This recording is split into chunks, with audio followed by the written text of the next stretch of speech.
Ada, ini ketua umum, terus ini ketua cabang, terus ini anggota biasa, itu nggak ada. Kita sama, semuanya itu ketua umum, sekretaris, ketua cabang, itu hanya untuk apa ya, agar strukturnya itu lebih, komunikasinya itu lebih terjalin gitu loh, lebih mudah gitu loh. Jadi itu rekan-rekan semuanya. Kemudian yang terakhir adalah kewajibannya adalah hadir di setiap hari ulang tahun Pakel, yaitu setiap tanggal 9 bulan Muharram. Jadi itulah hak-hak dan kewajiban kita bersama.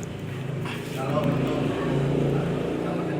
untuk masalah yang wilayah itu terserah nanti beberapa atau Oh itu monggo itu bisa dirembuk. Sampai di sini mungkin ada pertanyaan, kami persilakan Pak Rasul atau Pak Robi yang ingin dipertanyakan, mungkin kami persilakan.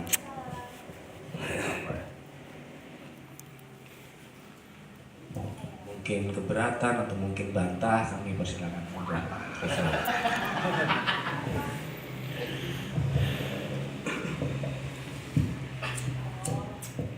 Terima kasih Pak Sekum.